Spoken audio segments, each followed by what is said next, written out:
Did you know that the 10 plagues of Egypt were not just natural catastrophes, but coded messages from a supreme power? Discover now the hidden meaning that changed the fate of an entire nation. If you think you know the story of the 10 plagues of Egypt, think again. The answers you need can change your view of the past and present.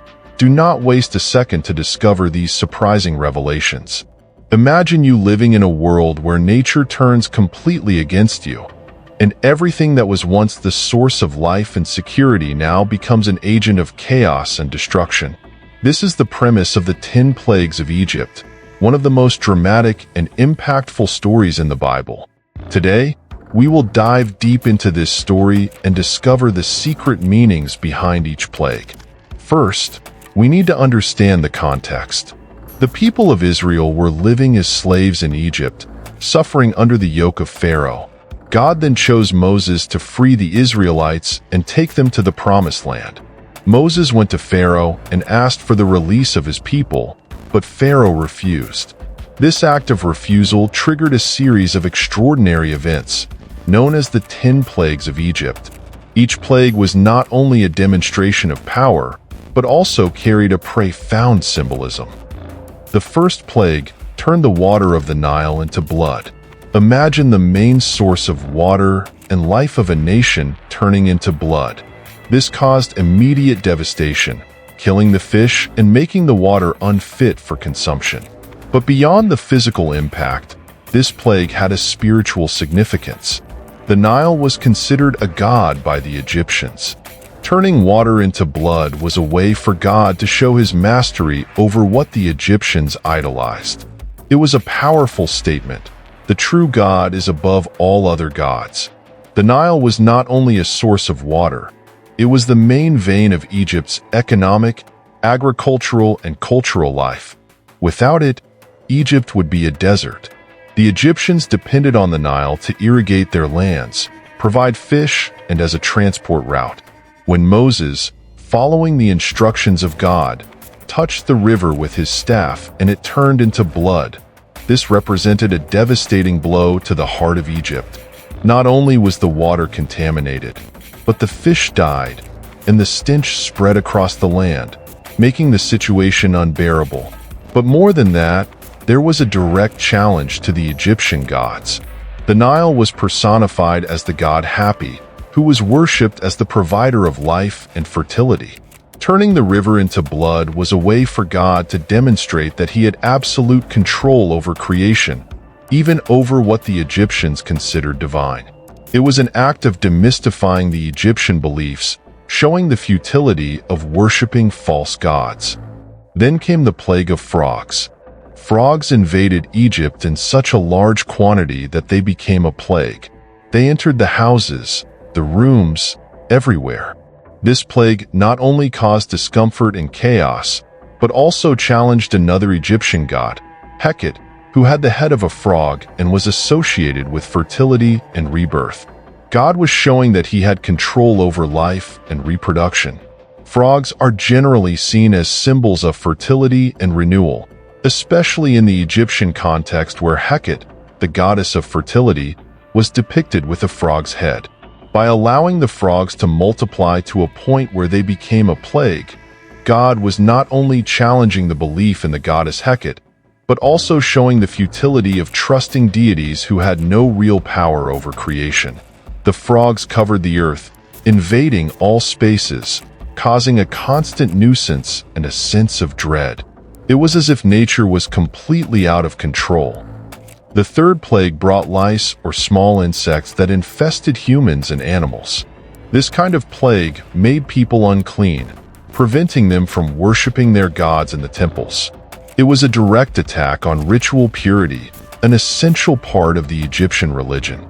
God was showing that he could interrupt and invalidate the Egyptian religious rituals, affirming their superiority. Imagine the discomfort of being constantly stung by these small insects, which not only caused itching and pain, but also a feeling of dirt and impurity. In Egyptian culture, purity was crucial to worship and religious practices. Priests, in particular, had to keep themselves in a state of ritual purity to carry out their duties. By covering the earth with lice, God was effectively disrupting the Egyptian religious system, showing that he had the power to render the rituals of the Egyptian gods useless. Then came the plague of flies, which covered all the land of Egypt. Flies are not only annoying, but also carriers of diseases. The god Beelzebub, meaning Lord of Flies, was challenged here. The flies brought a sense of despair and lack of control, again showing that the Egyptian gods were powerless before the God of Israel. Not only did flies cause irritation, they also contaminated food and spread disease. This plague brought an additional level of suffering, as it directly affected people's health and hygiene. The god Beelzebub, associated with flies, was powerless to stop this plague, once again demonstrating the superiority of the God of Israel. The constant presence of flies represented a constant torment, making life unbearable and showing the vulnerability of the Egyptian people before the power of God. The fifth plague directly attacked Egypt's economy, killing livestock. Cattle was a crucial source of food, labor, and trade. This plague not only caused a significant economic loss, but it was also an attack on the god Apis, the bull god, who was worshipped in Egypt. God was showing that he had power over the economy and natural resources of Egypt. Cattle represented wealth and prosperity in Egypt. They were used not only as a source of meat and milk, but also as livestock and to plow the fields. The death of the cattle meant a huge loss to the Egyptian economy. In addition, the cattle was sacred to Apis, the bull god, who symbolized strength and fertility. By killing the cattle, God was directly challenging the Egyptians' belief in the divinity of Apis, showing that not even the gods they worshipped could protect their resources and sustenance. Then came the ulcers, a plague that directly hit the health of the Egyptians. Painful and incurable ulcers arose in people and animals. The goddess Sekhmet, associated with healing and medicine, was challenged here. This plague demonstrated that God had control over health and disease, something the Egyptian gods could not cure. The ulcers were painful wounds that covered the body of the Egyptians, causing great suffering. These wounds could not be healed by the Egyptian doctors or by prayers to the goddess Sekhmet, who was worshipped as the goddess of healing. By inflicting this plague, God was demonstrating that he had absolute power over health and disease, challenging the ability of the Egyptian gods to protect their people.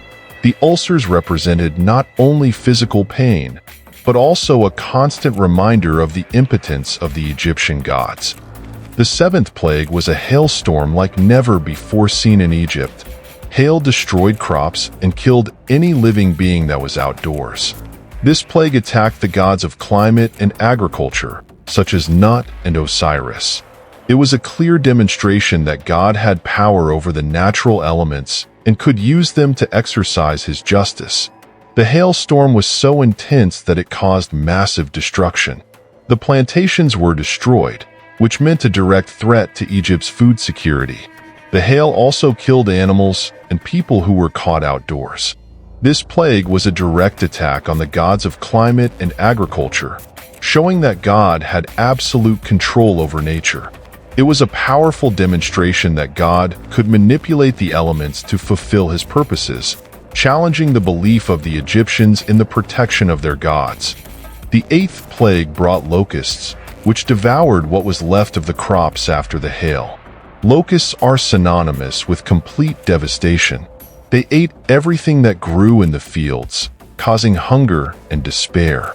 Osiris was again challenged, as he was the god of vegetation. God showed that he could bring either abundance or famine, controlling the very livelihood of Egypt. Imagine the scene. Fields that were already damaged by the hailstorm, now completely stripped away by the voracious attack of locusts. Nothing was left. Osiris, the god of vegetation and fertility, to whom the Egyptians turned for agricultural prosperity, was powerless in the face of this plague. God was affirming that he, and he alone, had the power to grant or withdraw the provision. This event not only brought hunger, but also deeply shook the Egyptians' confidence in their gods. Then came the plague of darkness. For 3 days, a palpable darkness covered Egypt, a darkness that could be felt. This was a direct challenge to the sun god, Ra, the most powerful of the Egyptian gods. This plague was a clear statement that God had control over light and darkness, day and night. It was a direct blow to the heart of the Egyptian religion. Imagine living in a world without light for 3 whole days. The darkness was so dense that it seemed solid, and no one could see anything around it. Fear and dread spread. The sun, worshipped as Ra, was considered the greatest Egyptian deity, essential to life and order. By covering Egypt in darkness, God was demonstrating that he could disrupt the natural course of day and night. This plague was a powerful reminder that God was above any other deity, controlling even the most fundamental aspects of existence. Finally, the 10th plague was the most terrible of all, the death of the firstborn. Every family in Egypt, from the pharaoh to the lowliest servant, lost their firstborn. This plague was a final and decisive judgment. The death of the firstborn not only caused immense suffering, but was also a direct attack on the future of Egypt. The pharaoh, considered a god, could not protect even his own son. This was the coup that finally convinced Pharaoh to free the Israelites. This plague has reached the core of Egyptian families, bringing a deep and widespread mourning. The loss of the firstborn symbolized the loss of the future, hope, and continuity. The pharaoh, who considered himself a deity and protector of the people, found himself powerless in the face of this calamity. God was affirming his sovereignty, showing that he had the power to give and take life, that he was the only true God. This devastating event finally broke the resistance of Pharaoh, leading to the deliverance of the Israelites. Now that we have examined each plague in detail, let us reflect on the secret meanings and spiritual lessons that we can draw from these stories. Each plague was not only a catastrophic event, but also a powerful message from God to the Egyptians, the Israelites, and by extension to us today. First, we see that God is sovereign over all things. No power on earth can match the power of God. The plagues were a demonstration of his absolute dominion over nature, health, economy, and even life and death. God used every plague to dismantle the false beliefs and idolatries of the Egyptians, showing that he was the only one worthy of worship. Second, the plagues show the seriousness of sin and disobedience. Pharaoh refused to obey God, and this brought devastating consequences for him and all of Egypt. The resistance of the pharaoh was a symbol of human stubbornness and pride that distances us from God. The plagues are a reminder that disobedience to God has serious consequences and that he is righteous in his judgments. Third, the plagues remind us of deliverance. God not only punished Egypt, but also freed its people by fulfilling his promises. The plagues were part of the process of freeing the Israelites from slavery. They show that God hears the cry of his people and acts on their behalf. For the Israelites, each plague was a step closer to the promised freedom. These lessons are relevant to this day. We live in a world full of challenges and difficulties, but we can trust that God is in control. The story of the 10 plagues of Egypt is a powerful reminder that God is sovereign, just, and faithful. Now, think of pests as a series of tests or challenges you may face in life. Each challenge has a purpose. It may be to teach you something, to strengthen you, or to lead you on a new path.